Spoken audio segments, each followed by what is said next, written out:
The art of effective expression and communication, how to master it while enhancing your relationships. I'm Natalie Tysdal, a journalist who decided enough is enough. I left a career that looked glamorous to do what I was scared of doing, going out on my own. I'm a married working mom of 3. On this podcast, we're going to talk about issues that really matter. Why am I not sleeping? What's up with that diet everyone's talking about? Are my kids falling behind? How do I leave that job and start over? Welcome to the Natalie Tysdal podcast. I'm so glad you're here.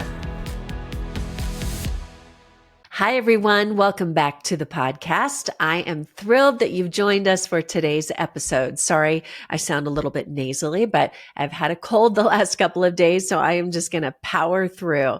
Okay, today we're going to dive deep into the power of effective communication. We can all learn to be better communicators. My experience as a communication specialist primarily comes from my 27-year career as a reporter and TV anchor, but my other roles, which include mom and high school teacher, require this skill as well. So today, let's go into how to be a better communicator.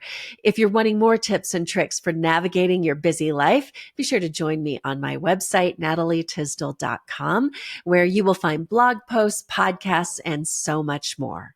Now, more on communication. I want to start by saying that it's a journey of effective communication that will probably include several roadblocks. I'm very well aware of that, and that those roadblocks might include time constraints, stress, technology glitches, right? And just fatigue. We all have busy lives. Navigating these things really requires a conscious effort and many strategies, but that's what we're going to talk about today. So let's get on with it. Strategy number 1. Assertive communication. Let's kick things off with this strategy. This is a skill that is an absolute game changer, whether you're delivering a news report or maybe navigating a conversation with your kids. Imagine this scenario. Your teenager asks if they can attend a party that you're really unsure about.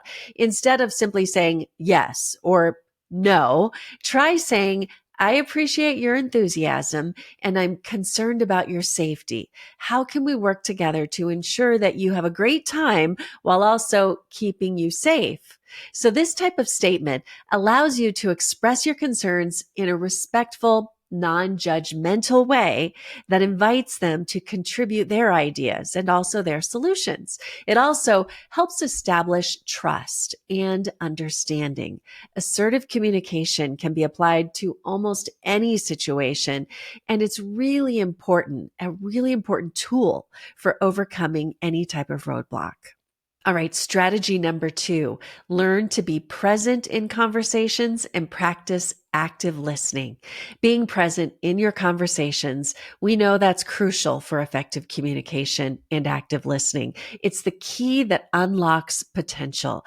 It involves not merely hearing the words of others, but really understanding their message and their intent. My motto, and this applies to my students, my husband, my kids, everyone else, and that is understand before being understood. Active listening requires full attention, a clear mind, and a genuine interest in the speaker's perspective. I really want to emphasize that, a genuine interest in their perspective. It's about acknowledging their ideas, asking thoughtful questions, and providing constructive feedback. By practicing active listening, we not only improve our comprehension, but we also show respect and empathy toward the person that we're trying to effectively communicate with. The real benefit here, your conversation will be better, and probably even more important, your relationships will be deeper and more meaningful. Strategy number 3, body language. Have you ever considered the impact of your body language during a conversation? It's likely not something that crosses your mind, but by increasing your awareness of it, you can greatly enhance the comfort of the person that you're speaking with. As a television anchor, we would have consultants who analyzed, pretty much everything, but they often would analyze aspects of our presentation that included body language. One invaluable piece of advice they always shared was to avoid crossing our arms. crossed arms give off a closed off vibe, which can make the viewer or anyone that you are interacting with feel unwelcome. The same goes for having stiff posture. Leaning in with your arms open and relaxed, that signals you're welcoming the conversation.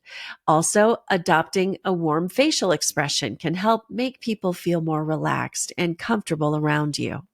Strategy number 4, ask questions. This one is my favorite. I think as a reporter, I definitely learned to ask not only good questions, but open-ended questions. And this is so important. Asking questions shows that you're really interested in the conversation, not that just you're interviewing someone, but that you are interested in them and you want to know more from them. It makes it easier for people to open up and just have an open conversation with you. It also gives you insight into what kind of person you're talking to and what topics they're interested in. It's also a great way to show that you are invested in the conversation and you want to build a connection with other people. Asking questions also helps foster an environment of trust as people begin to feel more comfortable opening up to each other and sharing their stories. Strategy number 5, strike a balance between telling mode and engaging dialogue.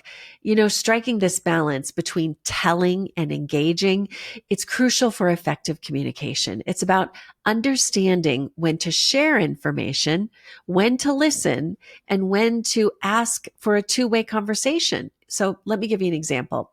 Maybe in a meeting, you need to use the telling mode to share maybe new company policy, something important.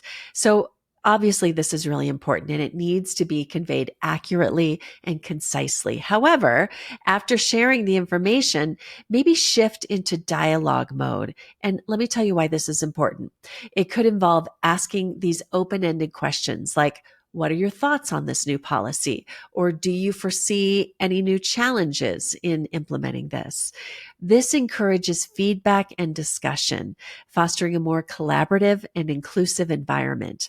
In personal relationships, this balance is just as important. Consider a situation maybe where a friend is sharing a problem that they're having. You might initially go into telling mode or offer advice mode. I have fallen into that before and I catch myself. It's even more effective though to engage in a dialogue, asking questions that might help your friend explore their feelings and their thoughts. This might look like, how did that situation make you feel? Or what do you think you could do next time?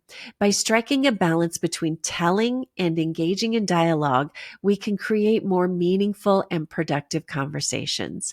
I find this strategy especially important in the classroom as my students learn more when they're engaged versus me just telling or lecturing. And that leads me to strategy number 6. Tailoring your communication style to suit your audience.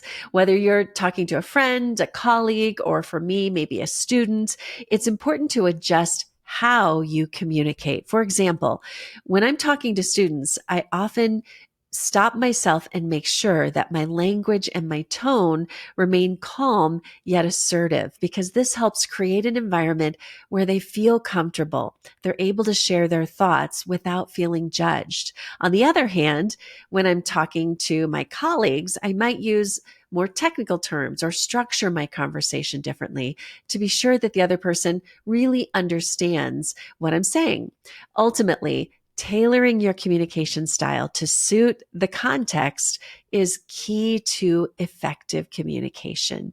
Thinking before you communicate, and the old adage remains, know your audience. Lastly, strategy number 7. Learn from feedback. We all make mistakes, and it's important not to be discouraged when you receive criticism or constructive feedback. Instead, use it as an opportunity to learn and grow at any age, no matter how much experience you have, either professionally or in the classroom or as a mom.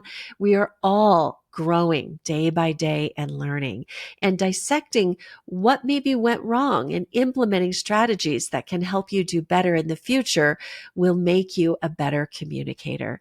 Receiving feedback graciously And let me emphasize that graciously, because our natural tendency, and it's human nature, is to be defensive. But to ask and really understand that feedback is a vital skill in professional and personal relationships. It's important to listen to that feedback without interruption and maintain an open mind and positive attitude. I also want to encourage you to take time to contemplate the message behind the feedback. For example, if your manager maybe gives you feedback on your presentation skills, don't just brush it off. Instead, spend some time thinking it over. You might realize that you tend to rush through a presentation because you're just nervous, but becoming aware of your tendency to be nervous is going to make you better next time.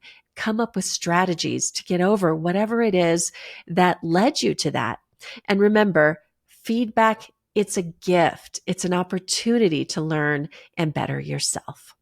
Well, that's it for today. It was short and sweet. Thank you so much for joining me. If you found these insights valuable, be sure to subscribe and stay tuned for more podcasts. Until next time, keep the conversations flowing, embrace every role you play, and continue to communicate with confidence. Talk to you next week.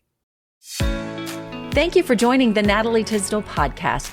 You can follow along on Instagram and at natalietysdal.com. Subscribe to the show to catch every new episode and leave a review so I can continue to bring you fresh content. See you next week.